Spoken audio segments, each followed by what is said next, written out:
So recently somebody asked me a really good question on my pagan pregnancy video.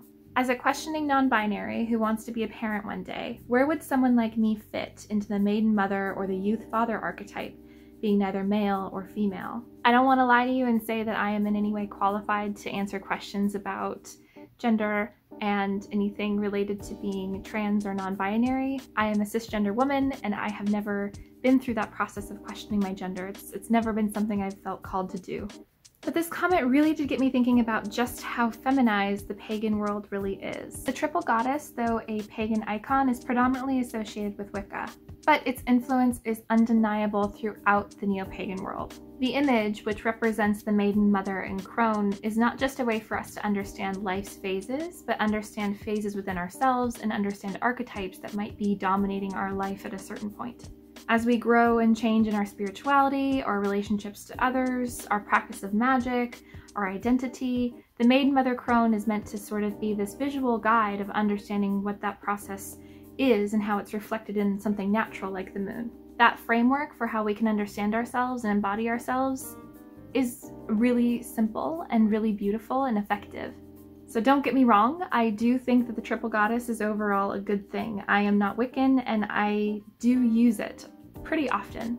What I like about the triple goddess and about that feminization of neopaganism is that for the last couple thousand years, religion, at least in the Western Hemisphere or the Western world, has been heavily dominated by male icons. That means masculine concepts, masculine values, all the way to the patriarchy has sort of dictated what religion and spirituality should and shouldn't look like for a while now. What I like about neopaganism as it's come to us since especially the 60s and 70s is that it's definitely a reaction to that. It's a backlash. It's a hyper-feminine response to a hyper-masculine world. The problem though is that this leaves out a lot of key concepts in intersectional feminism, not just as a principle, but also in how we understand spirituality to be a reflection or celebration of the natural world. If we claim to be actively celebrating and sanctifying nature, then we as pagans need to be making sure that our space, our practice, makes room for all the variations that nature contains. There aren't just two genders. That's true in nature, and it should be true in our spiritual language. I started studying Druidry in 2019 with a Druid school, and one of the first lessons that was taught was this basically debunking of the concept of duality. Duality is not exclusive to neopagan circles. It's also a huge element of the Abrahamic faiths. There's good and evil, there's light and dark, there's divine feminine and divine masculine. This hyper-focus on polarity and duality leaves out the key component that I think we need to consider, which is that there's always a third way. This is probably my most treasured concept that I have taken from Druid school, and it's definitely influenced the way that I now think, not just about spirituality and my path, but how I approach problems at work or how I approach problems in my relationships or choices I might have in life. Whenever I think I only have two options, or there's only two ways of doing things, or that something is an opposite, looking for that third middle ground, or even something that exists outside of or outside the box, it helps me be more creative and it helps me not feel so trapped in a binary system. So there's always a third way, a third interpretation, a third mode of being, a third sanctity.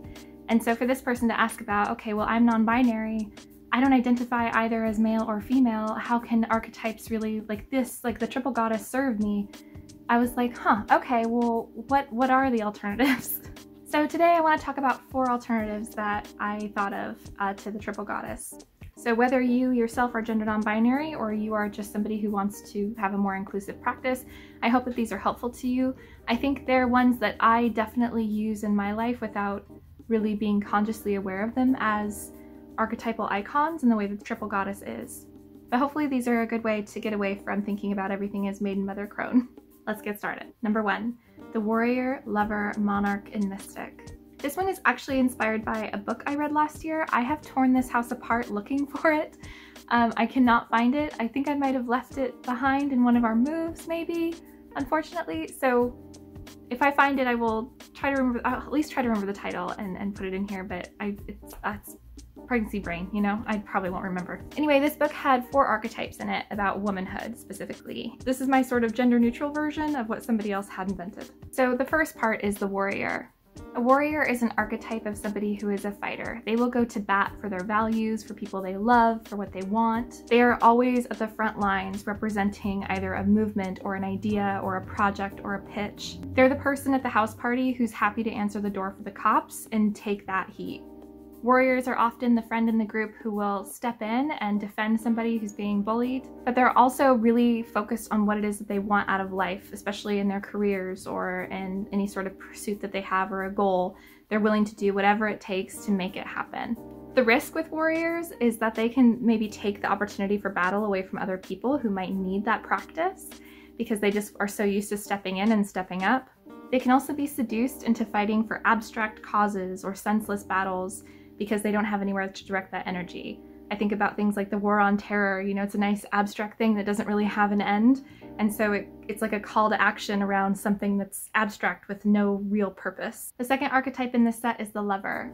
The lover is someone who is very self-sacrificing. They think that the most important thing in life is the relationships that they have with others, whether they be romantic or otherwise. They will go out of their way to be there for their friends.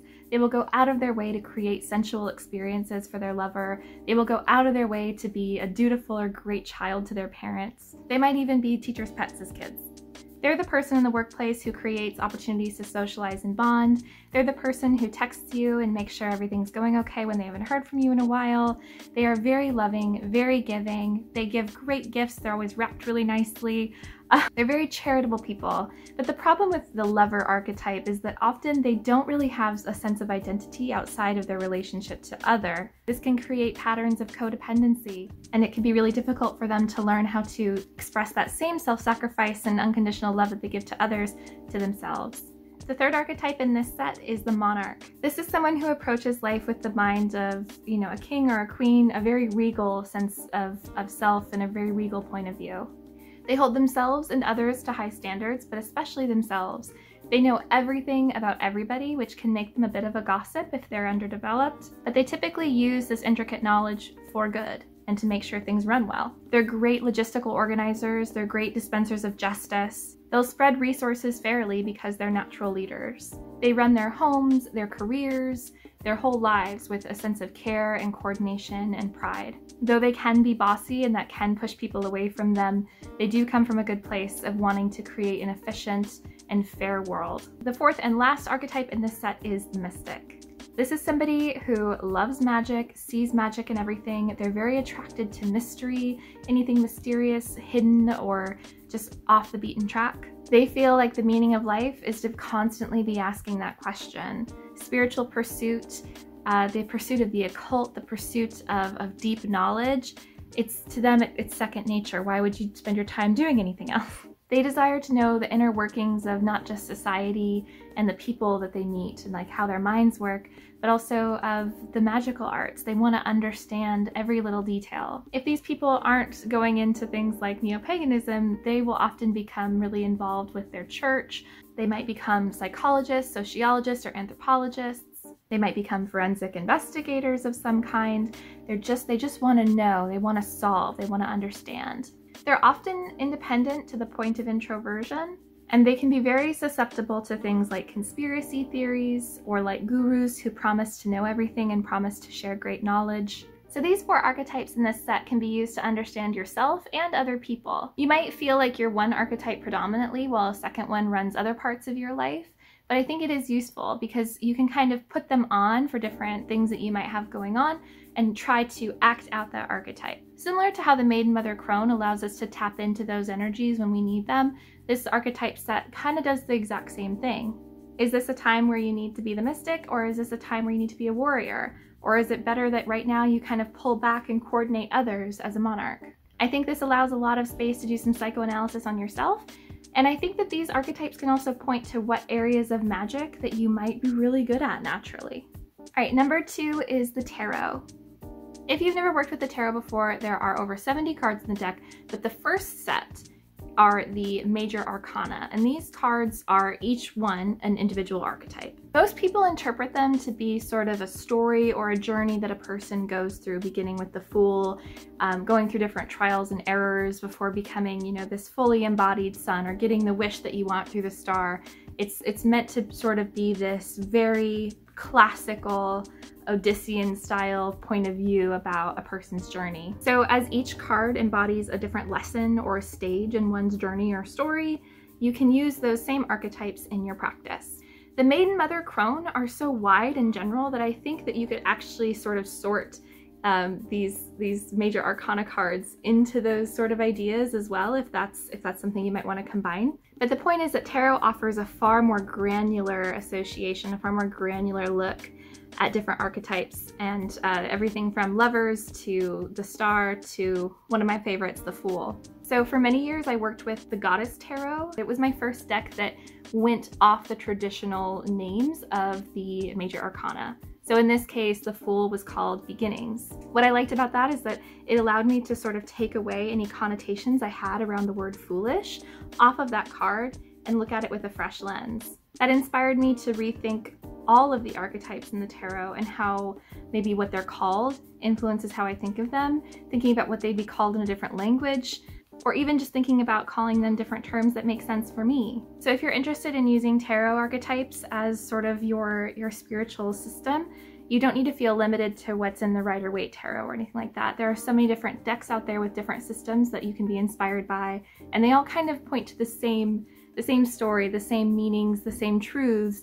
But if you're turned off by certain names or certain art styles, there's always going to be alternatives out there. Number 3 is the sun. So of course, what's more opposite than a lunar icon? A solar icon. Ha, clever, so original. What I like about the sun is that there's lots of different ways that you could look at the imagery of the sun or interpret the iconography of the sun. Different cultures throughout history have worshipped the sun, and you can look into maybe a path that you're walking and see how the sun was interpreted in that one and use that. So I'm going to provide a couple examples here of ways that you could interpret the sun. So the ancient Egyptians interpreted the sun into a myth about the god Ra going through a battle with the darkness on a daily basis with nightfall. While the sun was under the earth, or when, you know, it's dark on our side of the planet, right? The sun is in battle with the evil snake. Then at dawn, the sun rises on the horizon in victory, reaches peak power throughout the day when it's up in the midheaven, and then falls in the evening. Different gods were associated with different parts of this stage. That rising sun had a different god association than the setting sun. What I like about this daily cycle idea is that it's something we in the modern world can really relate to. So many of us are living in these patterns of, you know, wake up, commute to work, do the job, get home, eat, watch Netflix, go to bed, get up, do the same thing again and again and again. And it feels like you're stuck in a cycle. I think this sort of solar imagery on a daily cycle interpretation can be a really great way to enrich your daily experience of life. On a wider level, the sun can also be interpreted from a more seasonal point of view. I'm in the Northern Hemisphere, and just a couple weeks ago we had the winter solstice, so now the sun is staying up later and later every day. Right now the sun's power is growing. It's slowly fighting away the cold weather, and soon that victory will be complete when the spring flowers come out and the rains come, and then we'll be in the heat of summer and the heat of harvest, and the cycle will start all over again. We already use a solar calendar in the modern world to govern our financial year and everything like that, so I feel like this is pretty familiar. It's a pretty easy way to adapt your thinking, right? And what I like about it is it allows us to take each season and each season's meaning and each season's meaning to us and our local ecosystem and apply our goals, our ideas, our projects, our missions to reflect that energy. Like the middle of summer is just not a good time to start anything new, is it? It's a good time to just enjoy what is already there, to enjoy what you have. Whereas around that time where the sun starts to grow in power is a really good time to set long-term goals. And I think you can also assign different personalities or deities or archetypes to these seasons, or you can assign different archetypes or deities to the sun in these seasons. This one's really up for your own interpretation. I think just by looking at how many different interpretations of the sun exist worldwide in different cultures throughout history is a great example of just how versatile solar imagery can be. So the last one I have is number 4, the triple moon. Yes, this is kind of back where we started, right? We began with a critique of the triple goddess. We're gonna end with an upgrade, I think, to the triple goddess. While the triple goddess now is a hyper-feminized Maiden, Mother, Crone, that doesn't mean that a triple moon can't be changed or updated or inverted. We can consider the phases of the moon to be a lot more deeply about the growth phase, that peak power phase, and then that releasing phase where one might reflect and prepare for the next thing. And that peak power can be fertility, virility, or it can be something else that matters to you.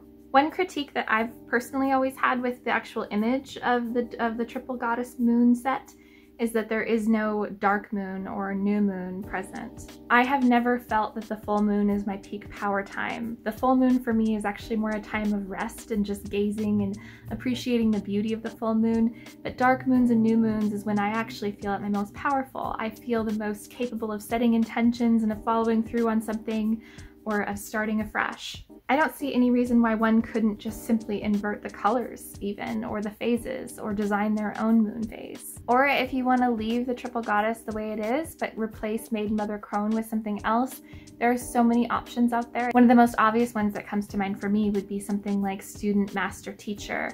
That's a really good one. So those are my 4. I would really be interested to hear what you maybe have done with the triple goddess image or other archetypal like iconography sets that kind of come in neopaganism prepackaged, how you've customized them for yourself or how you've made sense of them. Particularly if you're gender non-conforming in any way, I would really be interested in how you sort of navigate all the language in the neopagan community around divine feminine and divine masculine. I think most people are pretty like understanding of the idea that divine feminine doesn't equate to physical biological woman and divine masculine doesn't equate to a physical biological male. You can be a cisgender woman like myself and feel like you're more of a yang kind of energy than a yin. So I feel like that's one thing we do have going for us, but I think there's probably a lot more work to be done and probably a lot of things that I have never really questioned or noticed before because I am cisgender. So please leave a comment below and let's keep the conversation going. In the meantime, I hope you're doing well. Take care. I am gonna go start a roast. I'm very excited. Bye.